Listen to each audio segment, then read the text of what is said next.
Well, I always know we're having fun when I get talking so much that I forget that the video's about to end. So we're back, part 3 of looking at significance testing and chi-square. And we were working through the 7 steps of hypothesis testing. We have so far done the following. We've stated the null hypothesis in symbols and in words. We've stated the alternative hypothesis in symbols and in words. We've chosen an alpha level. We have talked about how we get degrees of freedom for looking at critical values of chi-square.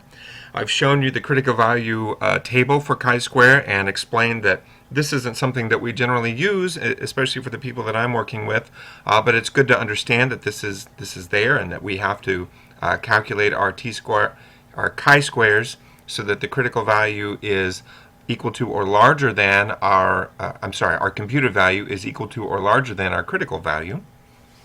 And we were stating the rejection rule. And this is where we stopped at the end of our last screencast.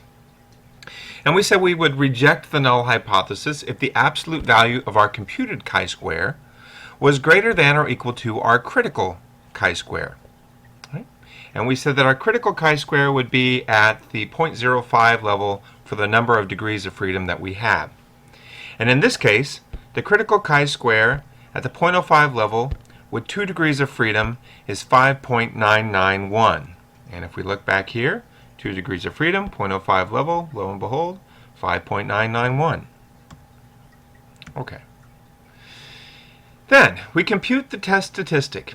And how can we find out, if we wanted to find out by hand, what the chi-square for education spending by SAT score is? In other words, what's the computed chi-square? Now, I want to remind you again, if you're working with me, I'm not requiring you to memorize how to compute this by hand, but I think it's important to understand the logic behind how it's computed. We've already talked about how a chi-square is essentially comparing what we would expect to see in our sample data, or what we do see in our sample data, and what we would expect to see in our population data if there was nothing happening, if the null hypothesis were true. Remember, here's our data, so we can look at our bivariate frequency table for this situation. Now, one of the things that I want to remind us is that we're going to be dividing each row total by the grand total n and then multiplying that by the column total. So for this cell, an expected no relationship frequency can be calculated by taking 33, dividing it by 50, and then multiplying that by 12. So 33 divided by 50 multiplied by 12. This is how we find the expected no relationship frequency. And for this cell, it'd be 33 divided by 50 multiplied by 28. This cell, 33 divided by 50 multiplied by 10. You can see how this goes, right? And we could do this for each of these. It's a very straightforward calculation. It's simply a way of saying we can calculate what it looks like if there's really not any proportional difference among the different cells by row and by column. And so we get here. And lo and behold, when we look at, these are the results, so this 33 divided by 50 multiplied by 12 is 7.92. And if now we want to go backwards, and we do 7.92 divided by 12 times 100, we get 66. That's 66% of the total. 4.08 divided by 12 times 100 is 34. And if we do the same thing on down the line, 18.48 divided by 28 times 100, it's 66.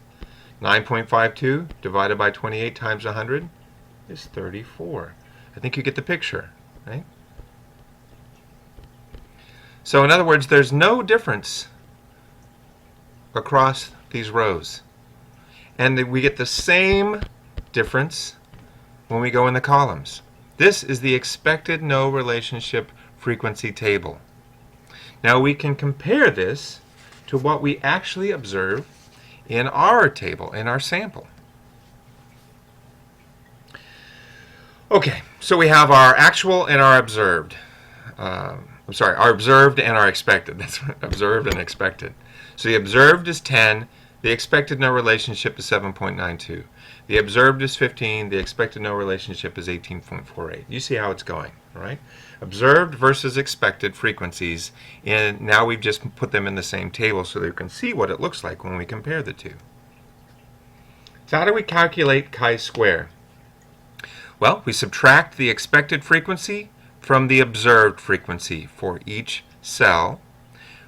That's the observed minus the expected frequency.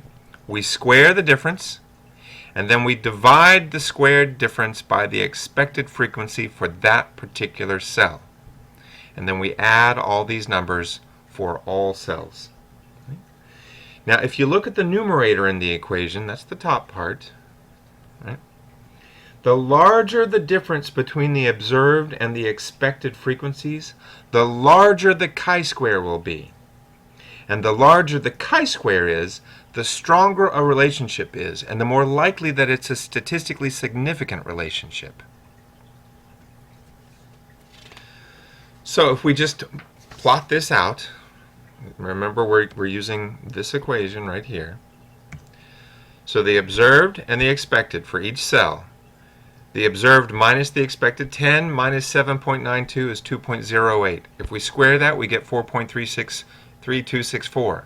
If we divide that by the expected frequency, this, we get 0.5463. We do that for each cell, and then we add them up because it's the sum. Remember the sum right here. Right? We add them up, and that gives us our chi-squared. So we're just overall looking at what is the squared sum of differences, right, which we've talked about in this class many times before, and then adding them up. And what we find is that because the absolute value of our computed chi-square, 4.4005, is less than our critical chi-square, which we calculated at 5.991 for the 0.05 alpha level and 2 degrees of freedom, right? Because our computed one is less than the critical chi-square, we fail to reject the null hypothesis, and the probability of us committing a type 1 error is greater than 5%. So we've made a decision. Now we simply write a conclusion in the context of the problem. We could say, a chi-square test was performed to determine whether there was any relationship between a state's education spending and average SAT score. What we found was that there was insufficient evidence to conclude that a relationship exists between education spending and the SAT score, and then we can report the chi-square for 2 degrees of freedom was 4.4 and some change, which was greater than 0.05. The null hypothesis could not be rejected. There we go. We have now done it. I feel good. So, what are some things that we can talk about, just characteristics of chi-square? Well, one is, don't use chi-square if more than 20% of your cells have expected frequencies less than 5. That is a problem, because then we have some bias, or we might have some outliers, and so we can't really be sure that we're getting accurate conclusions or accurate computations then. A solution would be just collapse or exclude those values. You could collapse the cells, collapse the values, right? Or you could exclude them, just like we did with the outliers when we were doing some of our exercises in class. Something to know, even a weak relationship will be statistically significant if the sample size, the sample n, is large enough. So statistical significance does not necessarily equal substantive significance. For example, sometimes the statistic we compute will be incredibly small, but it will be statistically significant because we have a large n. When the statistic itself, the coefficient, the number that we calculate, is so small, it usually means there's not a lot going on. So it's not substantively significant, it's only statistically significant. And it's important to remember that as we're moving through this. I'd like to remember or remind you to not forget that association does not mean causation. Association is simply the relationship between two variables that may or may not be a causal relationship. A causal relationship is the relationship between two variables that meets the causal conditions of temporal ordering, association, and non-spuriousness. Right? Temporal ordering means that one variable or one incident or one thing must always occur before the other one. Right? The independent variable usually has its impact before the dependent variable changes. Right? Association is this right here. Two variables are somehow associated with each other, either positively or negatively, meaning that when one goes up, the other goes up, or when one goes down, the other goes up. Right? But the problem for us with causal relationship is this issue of spuriousness. Now, we say that you have to have a non-spurious relationship in order to say that it's causal. But the problem is that everything is always potentially spurious when we're working with social science data. And that is because, you've heard me say it before, people are funny.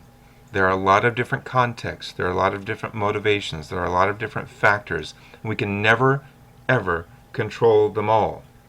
So there's always the opportunity that it's some other variable or some other context or some other influence that's actually causing the association, that's leading to us seeing an association. All right, so why do we care? Well, because there has to be some good reason why one variable causes another before we describe them as causally related. But in statistics, we would be wise to never say that we're finding a causal relationship. Instead, our good reasons come from good theory. If you frame your problem in a theoretical or conceptual framework that helps us understand what is going on and what some alternatives might be, that is about as strong as we're going to be able to get in social science. We're never, ever going to be able to prove, and I'm using air quotes even though you can't see me, a causal relationship. So do you have any questions? I know this is a screencast, so you could shout them out, but I won't hear you. But if you do have any questions about chi-square or statistical significance or something else, now is the time when you should contact me. And if you are someone who's working with me, you know how to do that. You know my email address. You know where my office is. I'm happy to talk further.